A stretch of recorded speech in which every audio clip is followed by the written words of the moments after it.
Learning একাডেমিতে সবাইকে স্বাগত। আজকে দেখো ক্লাস 7 এর লেসন 8 যে স্টোরিটা রয়েছে, দ্য স্টোরি অফ পোর্জার পাইন, এর ইউনিট 1টা আজকে আমরা ওয়ার্ড বাই ওয়ার্ড পড়বো। দেখো এখান থেকে স্টার্ট হচ্ছে। দেখো the story of Proserpine and Pluto is a mythological story.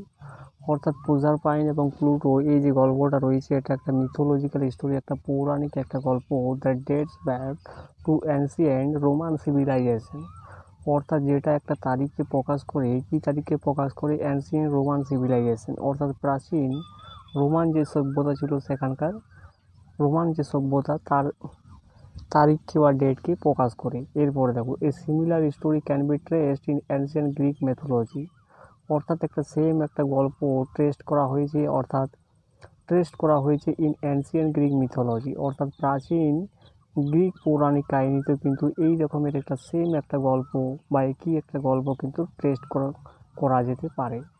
এরপরে দেখো handed down from generation to generation, অর্থাৎ এক হাত থেকে অন্য হাতে, জেনারেশনের পর অর্থাৎ হাতে হাতে বা এক জেনারেশন থেকে অন্য জেনারেশনে হাতে তুলে দেওয়ার পরে myth is an imaginary narrative. অর্থাৎ এই যে পৌরাণিক যে গল্পটা রয়েছে, পৌরাণিকটা রয়েছে, মিথটা একটা ন্যারেটিভ, ইমাজিনারি ন্যারেটিভ, একটি কাল্পনিক একটা গল্প বলতে পারো। That try to explain nature and it's mysteries, যেটা চেষ্টা করেছে ব্যাখ্যা করতে প্রকৃতিকে, নেচার মানে প্রকৃতি, অ্যান্ড ইটস মিস্ট্রিজ, এবং এর রহস্যকে ব্যাখ্যা করতে এটা চেষ্টা করেছে। এরপরে দেখো ইউনিট 1টা এখান থেকে স্টার্ট হচ্ছে। দেখো লং লং অ্যাগো, বহুদিন আগে বা বহু বছর আগে, বহু দিন আগে, in the beautiful island of Sicily সুন্দর দ্বীপে, there lived a goddess call Ceres. সেখানে একটা গডেস বাস করতো, মানে একটা দেবী বাস করতো, যার নাম ছিল Ceres. She was the goddess of crop, plants and trees. সে কিসের দেবী ছিল?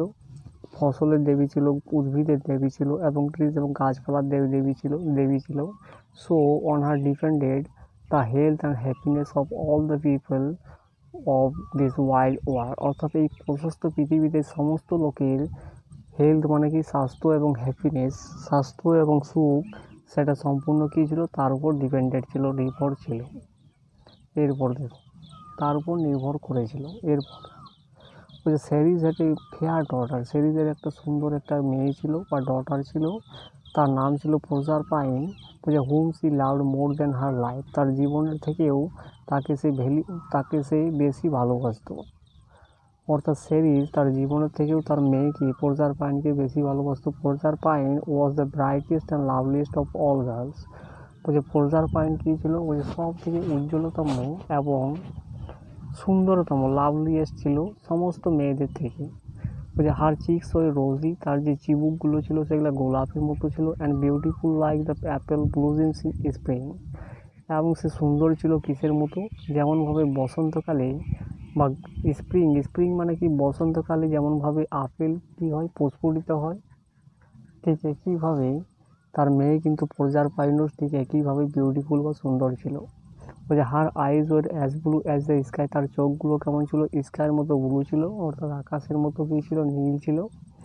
ইন এপ্রিল, অর্থাৎ এপ্রিল মাসে তার চোখগুলো কেমন ছিল? স্কাইয়ের মতো ব্লু ছিল। এরপরে দেখো হার লং গোল্ডেন আর্লস, তার লম্বা যে সোনালি রঙের কোঁকড়ানো যে চুলগুলো ছিল, ওর as bright as the sunlight in spring time, অর্থাৎ বসন্তকালে সূর্যের আলোর মতো তার কোঁকড়ানো চুলগুলো কেমন ছিল? উজ্জ্বল ছিল। এরপরে দেখো all the radiant লাভলিনেস of spring time. Radiant মানে কি? এখানে রেডিয়েন্ট মানে শাইনিং। অল দ্য কি বলছে? অল দ্য রেডিয়েন্ট লাভলিনেস মানে চকচকে যে সুন্দরতা ছিল বসন্তকালে, seem to have taken the form of this fair maiden. সেটা দেখে মনে হচ্ছিল যেন এই মেয়েটির কাছ থেকে বা ফেয়ার মেডেনের কাছ থেকে যেন নেওয়া হয়েছে, এই ফর্মটা নেওয়া হয়েছে। এভরিবডি সেড, প্রত্যেকে বলেছিল, সি ইজ দ্য স্প্রিং, সে হচ্ছে স্প্রিং, অর্থাৎ বসন্তকাল। Proserpine helped her mother in the fields, Proserpine সাহায্য করেছিল তার মাকে কোথায়? ইন দ্য ফিল্ডস, অর্থাৎ মাঠের মধ্যে। উইথ আর ইয়াং কম্পেনিয়ন্স, অর্থাৎ তার যুবক যে সঙ্গীদের সঙ্গে সি ডান্স অ্যান্ড স্যাং, অর্থাৎ সে নেচেছিল এবং গান গেয়েছিল। হোয়াইল গ্যাদারিং ফ্লাওয়ার্স মানে যেখানে ফুল জড়ো করা হয়েছিল সেখানে পর্যারপাইন কী করেছিলেন, তার যুবক সঙ্গীতের সাথে সে নেচেছিলেন এবং গেয়েছিলেন। এরপরে দেখো বলছে ফার ডাউন দ্য আর্থ, বলছে ফার ডাউন দ্য আর্থ মানে কি পৃথিবী থেকে অনেক নিচে, দেয়ার লিভ ডার্ক প্লুটো, সেখানে বাস করতো কি অন্ধকার প্লুটো। বলছে king of the land of the dead, অর্থাৎ মৃতভূমির রাজা ছিলেন dark Pluto. He had often ask some goddess, সে ওপেন মানে সে প্রায় জিজ্ঞাসা করতো গডেসকে, অর্থাৎ দেবীদেরকে, to come and live with him, অর্থাৎ সে প্রায়ই জিজ্ঞাসা করেছিল দেবীদেরকে কী করতে, আসতে এবং লিভ উইথ হিম, অর্থাৎ তার সঙ্গে বাস করতে। But no goddess was willing to live among the dead, কিন্তু কোনো দেবী সেই ইচ্ছা প্রকাশ করেছিল না তার সঙ্গে কি ওই মৃত ব্যক্তির সঙ্গে বাস করতে। এরপরে দেখো সো প্লুটো ওয়াজ ভ্যারি লনলি, এর ফলে কি হয়েছিল, প্লুটো কি হয়েছিল, বেশি একাকিত্ব হয়ে পড়েছিল। এরপরে দেখো বলছে one day Pluto came to earth, বলছে কোনো একদিন প্লুটো এসেছিল পৃথিবীতে, and was driving along in his Swift chariot, এবং সে ড্রাইভিং করছিল, অর্থাৎ কি ড্রাইভিং করছিল মানে কি সে চালাতে ছিল অ্যালং ইজ সুইফট চ্যারিয়ট, তার যে দ্রুত যে চ্যারিয়ট ছিল তার মধ্য দিয়ে সে কী করছিল, ড্রাইভিং করছিল। এরপরে দেখো বলছে বিহাইন্ড সাম বুশেস, বলছে বিহাইন্ড সাম বুশেস মানে কি কিছু ঝোপঝাড়ের পেছনে হি হার্ড ভয়েসেস, অর্থাৎ প্লুটো শুনতে পেয়েছিল কিছু ভয়েসেস মানে আওয়াজ শুনতে পেয়েছিল, লাফটার এবং হাসি শুনতে পেয়েছিল। এরপরে দেখো হি ওয়াজ কিউরিয়াস, সে কী হয়েছিল, কৌতূহল হয়ে উঠেছিল। বলছে হি স্টপড হিজ চ্যারিয়ট, সে তার চ্যারিয়টটাকে কী করেছিল, থামিয়েছিল, and walk to the bushes, এবং হেঁটে চলে গিয়েছিল ওই যে ঝোপঝাড়গুলো ছিল সেগুলোর দিকে। বুশেস মানে ঝোপঝাড়। বলছে দেয়ার ইজ সো পর্যারপাইন লাফিং, সেখানে কি দেখেছিল যে পর্যারপাইন হাসছিল, and playing with her companions, এবং সে খেলা করছিল তার সঙ্গীতের সাথে, who formed a circle round her, যাকে কী করা হয়েছিল, যাকে গোল করে ঘিরে ধরা হয়েছিল, একটা গোলাকারভাবে তাকে কী করা হয়েছিল, ঘিরে ধরা হয়েছিল। এরপর দেখো বলছে Pluto was charmed at the side of the lovely maiden, Pluto কিন্তু চার্মড হয়েছিল, অর্থাৎ আকর্ষিত হয়ে উঠেছিল ওই লাভলি, ওই সুন্দর যে ম্যাডেন ছিল তার যে দৃশ্য দেখে কী হয়েছিল, সে চার্মড হয়ে উঠেছিল, অর্থাৎ আকর্ষিত হয়ে পড়েছিল। হি লুকড অ্যাট পর্যারপাইন, সেই পর্যারপাইনের দিকে তাকিয়েছিল, থট এবং ভেবেছিল I must make her my queen, বলছে আমি অবশ্যই তাকে আমার রানী বানাবো। বলছে হার ব্রাইট ফেস উইল মেক, তার যে উজ্জ্বল যে মুখটা ছিল সেটা কি করেছিল, তাকে উইল মেক, অর্থাৎ উজ্জ্বল যে মুখটা রয়েছে তাকে তৈরি করেছে, even my dark kingdom look bright and beautiful, তার যে উজ্জ্বল মুখটা রয়েছে সে কি করবে, তার যে অন্ধকার যে রাজ্যটা রয়েছে সেটাকে কি করে ফেলবে, ব্রাইট করবে এবং বিউটিফুল করে তুলবে, অর্থাৎ উজ্জ্বল করে তুলবে এবং সুন্দর করে তুলবে। এটা সে কিন্তু প্লুটো ভেবেছিল।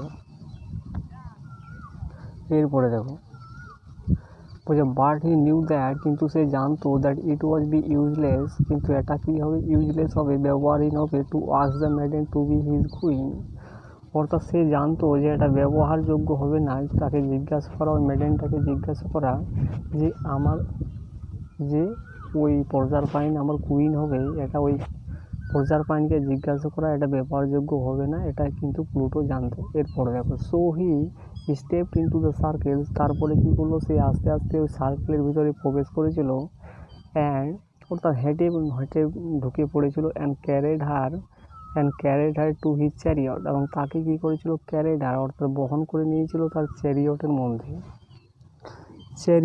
ঠিক আছে। এরপরে দেখো দ্য কম্পিনিয়ন্স, বলছে দ্য কম্পিনিয়ন্স অফ পর্যারপাইন, বলছে পর্যারপাইনের যে সঙ্গীগুলো ছিল ওই ফ্রাইটেন, অর্থাৎ তারা ভীত হয়ে পড়েছিল, and fled in all direction, এবং তারা পালিয়ে গিয়েছিল সমস্ত দিকে, অল ডিরেকশন মানে দিকে, সমস্ত দিকে। বলছে Pluto departed with the captive maiden, Pluto কী করেছিল, প্লুটো ডিপার্টেড অর্থাৎ প্লুটো ছেড়ে চলে গিয়েছিল with the captive maiden in his chariot, অর্থাৎ প্লুটো সেখান থেকে তার যাত্রাটা ছেড়ে দিয়েছিল, অর্থাৎ বন্দি যে ম্যাডেনটা ছিল পর্যারপাইনকে নিয়ে তার চ্যারিয়টের মধ্যে। এরপরে দেখো হি ড্রোভ ভেরি ফাস্ট, সে তাড়াতাড়ি কী করেছিল, চালিয়েছিল ওই যে তার চ্যারিয়টটা ছিল। হি ওয়াজ অ্যাফ্রেড, সে ভীত হয়ে পড়েছিল, দ্যাট পর্যারপাইন মাদার সে ভীত কেন হয়ে পড়েছিল, সে কেন ভীত হয়ে পড়েছিল, তার that Proserpine mother series Proserpine ma series would soon appear. সে ভীত হয়ে পড়েছিল এই কারণে যে প্রজারপাইনের মা তাড়াতাড়ি উপস্থিত হবে there in search of her daughter, ওই তার মেয়েকে খোঁজার জন্য। এরপরে দেখো বলছে after some time Pluto came to the bank of river, বলছে কিছুক্ষণ পরে প্লুটো কোথায় এসেছিল, একটা নদীর একটা ধারে। এখানে ব্যাঙ্ক মানে হচ্ছে ধারে, আর রিভার মানে নদী। The river was full to the brim, অর্থাৎ নদীটা ওই কানায় কানায় ভর্তি ছিল। And he could not drive through the water, এবং সে কী করেছিল, তার যে চ্যারিয়টটা ছিল সেখানে সে চালাতে পারছিল না ওয়াটারে, ওই জলের মধ্যে। বলছে to go in another direction, বলছে অ্যানাদার ডিরেকশন মানে কি, অন্যদিকে যাওয়ার জন্য। বলছে would mean loss of time, অন্যদিকে যাওয়ার মানে হচ্ছে যে টাইমটা কিন্তু নষ্ট করা, সময়টা নষ্ট করা। সো উইথ হিজ স্কেপ্টার, তার ফলে কি হলো, সেই স্কেপ্টার মানে কি, স্কেপ্টার মানে ওই রাজাটার পাওয়ার, অর্থাৎ সেই ওই প্লুটোর পাওয়ারের সঙ্গে কি করেছিল, হি স্টাক দ্য গ্রাউন্ড, ওই গ্রাউন্ডটা ভূমিটাকে সেই আঘাত করে the ground open at once, ওই ভূমিটা কী করেছিল, হঠাৎ করে খুলেছিল, ওপেন হয়ে গিয়েছিল। And chariot horses and all plunged into the darkness below, এবং সমস্ত কিছু তার যে ছিল, চ্যারিয়টটা ছিল, হর্সেস ঘোড়াগুলো ছিল, এবং সমস্ত কিছু কী হয়েছিল, ওই অন্ধকারের মধ্যে কী ছিল, প্লাঙ্কড হয়ে পড়েছিল। প্লাঙ্কড মানে ভিতরে ঢুকে পড়েছিল। এরপরে দেখো just as the ground was closing over her, ঠিক যেমনভাবে ভূমিটা কী হয়েছিল, তার কাছে ক্লোজিং হয়ে গিয়েছিল, অর্থাৎ বন্ধ হয়ে গিয়েছিল। প্রজারপাইন সিজড আর গ্রিডেল, প্রজারপাইন কী করেছিল, জব্দ করে নিয়েছিল, জব্দ করে নিয়েছিল তার গার্ডেলটাকে, তার বেল্ট, অর্থাৎ কি তার একটা ওয়েস্ট ব্যান্ড থাকে, অর্থাৎ গ্রিডেল মানে এখানে ওয়েস্ট ব্যান্ড, অর্থাৎ কোমরের মধ্যে একটা অর্নামেন্ট বলতে পারো, অর্থাৎ বেল্ট বলতে পারো। সেটা কী করেছিল, প্রজারপাইন সিজড করে নিয়েছিল। And threw it far out into the river, এবং সেটাকে ছুঁড়ে ফেলে দিয়েছিল কোথায়, রিভারের দিকে, নদীটার দিকে। She thought that the girdle might reach Ceres, সে ভেবেছিল যে গ্রিডেলটা কী হবে, ওই সেরিজের, তার মা সেরিজের কাছে নিশ্চয়ই পৌঁছাবে। And her mother would be able, এবং তার মা অবশ্যই কী হবে, সক্ষম হবে, to trace her lost daughter, এবং তার মা অবশ্যই সক্ষম হবে তার হারানো মেয়েকে খুঁজতে। তো অর্থাৎ তার মা অবশ্যই সক্ষম হবে তার যে হারিয়ে যাওয়া মেয়ে প্রজারপাইন, তাকে ট্রেস করতে। তো এই হয়ে গেল ইউনিট 1টা। তো ভিডিওটা ভালো লাগলে চ্যানেলটাকে সাবস্ক্রাইব করো এবং পাশের বেল আইকনে প্রেস করে রাখো।